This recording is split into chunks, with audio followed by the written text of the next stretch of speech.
There's only two kinds of people in the whole world. Horse lovers and the other kind. I'm so glad to be here. What a beautiful venue. Let's thank the horse show, Horse Pro Event. Thank them. We have a nice event here. So I'm proud to share with you what I have learned in my life with horses. But I want to tell you something. Somebody taught me everything I'm going to share with you. I have been so lucky to study with some of the greatest horse people in the world, and they shared with me three things: love, language, and leadership. My program only works if you really love horses. If you love your sport more than you love your horse, it won't work. If you love your dog more than you do your horse, it will work for your dog. But you have to have a special feeling. Who loves horses? That's what I found. That's why I'm here. To help regular people get extraordinary results. So in order to understand, we have to understand communication, understanding, and psychology. So the first thing we need to understand is that horses are prey animals. Human beings are predators. We want praise, recognition, material things.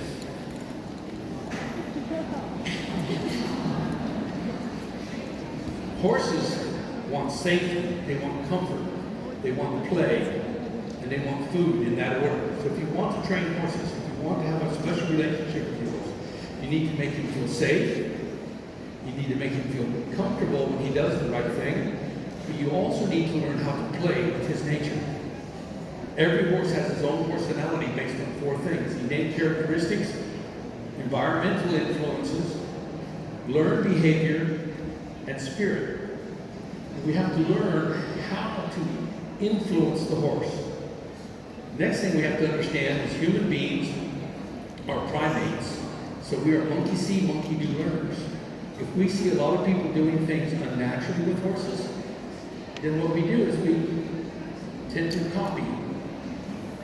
So if we understand that what horses really want is they want us to understand how they see the world. Now, human beings are tall animals. We're pedestrians. We're tall animals. But horses are long animals. We have to have something, long body logic. We have to learn how to think with the long body. On three, I want everyone here to say long body logic. 1, 2, 3.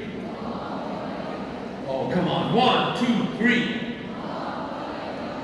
We have to understand that if we want to influence the horse, if we want to turn the horse, we have to push in the front.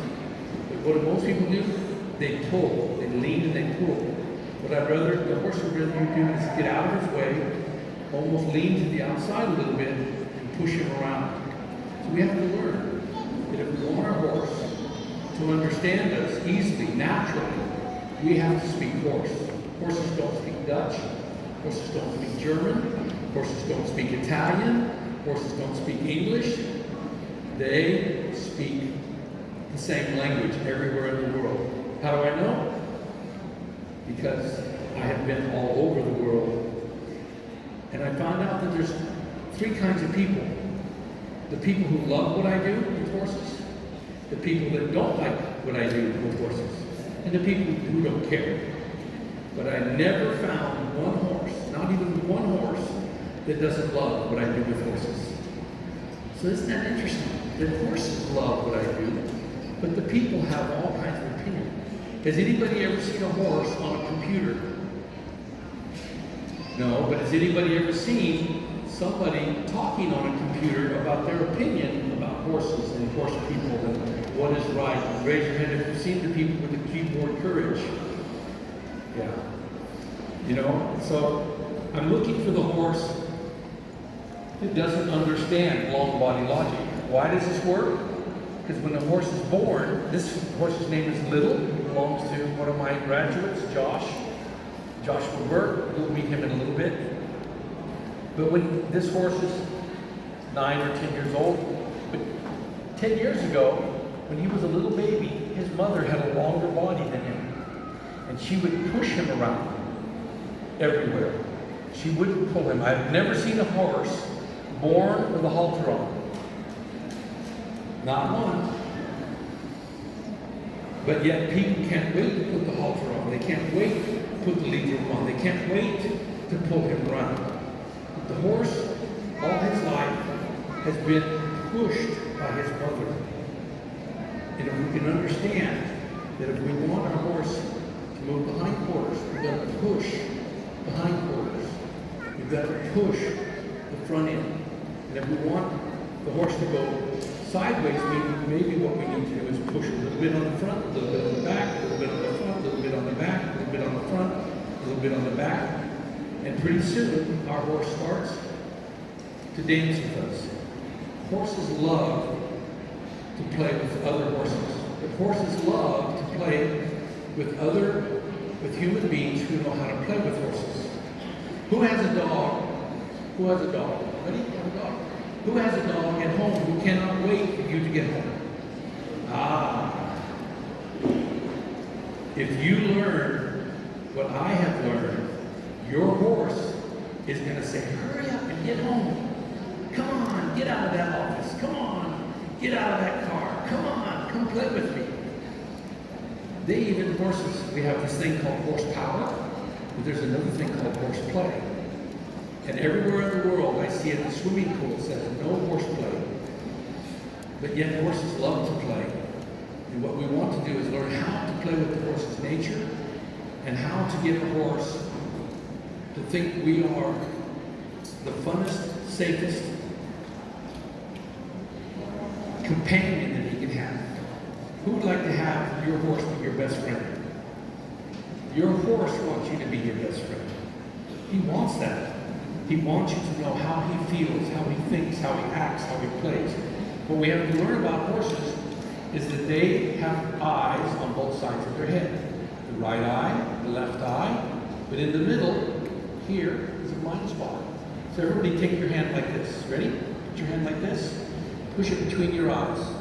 That's how the horse sees. See? He goes like this. Oh, cowboy. An Indian. Okay? This is why sometimes the horse sees things different than we do. We have binocular vision. They have bilateral vision. On top of that, horses have a trifocal lens. So if the horse wants to see a long ways over there, he does this. He lifts the head up, goes. If he wants to see something down there, he goes. And if he wants to look normal, he just keeps the head. Why does he do that? Because we have a pupil who goes in and out. They have a horizontal pupil. It goes like this, and it doesn't go in and out. So they have to lift the head. It's quicker to see ways there. Look there. And they've got a fisheye lens. That's why they can see back here.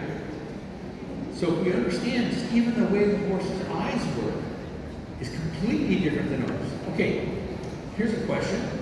How many hours a day does the average horse sleep?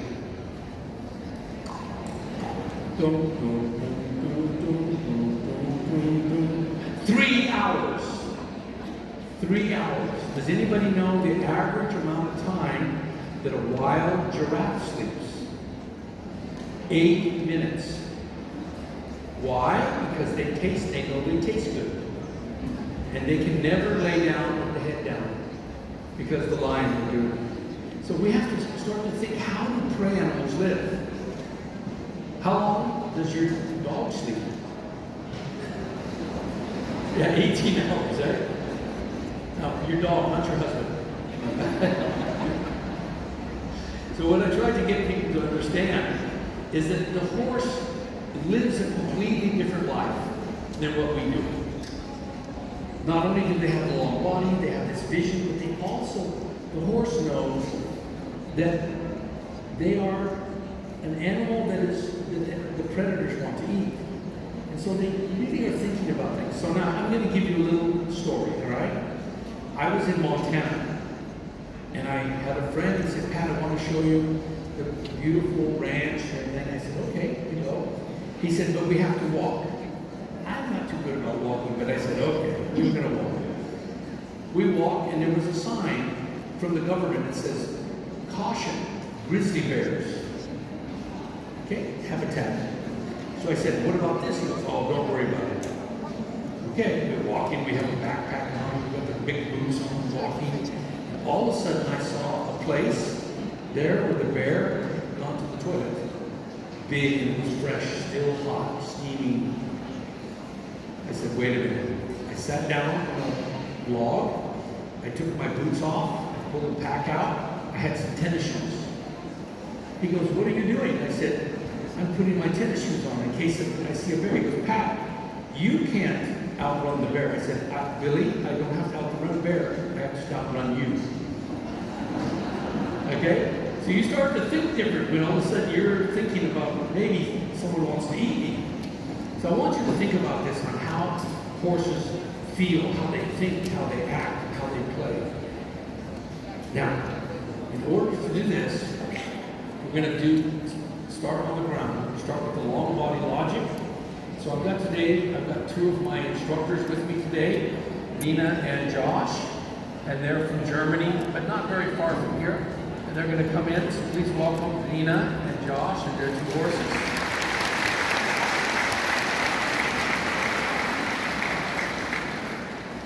So what we need to do first is ask our horses to be confident, okay?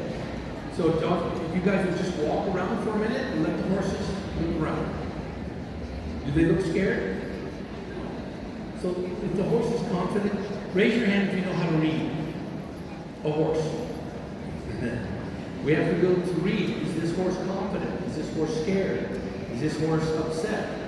So we, first of all, little things like this, just to take a few moments and ask, see if our horse is okay in the environment. Nina, would you walk backwards and take your stick and go like this? Walk away from your horse. Nina, come here. Walk toward me backwards. Turn around. And now, friendly game. So I want to show you something. That if you have a horse who's afraid of something, go away from him. You see how she's going backwards? Now over your head. Watch the people. Watch the people. Watch the people. Come down the middle. Come down the middle. More toward the middle. Okay. There you go. Josh, same thing. Okay. Good. So the first thing we need to do is ask our horses not to be afraid of everything. And we can get them used to different kind of motion. All right?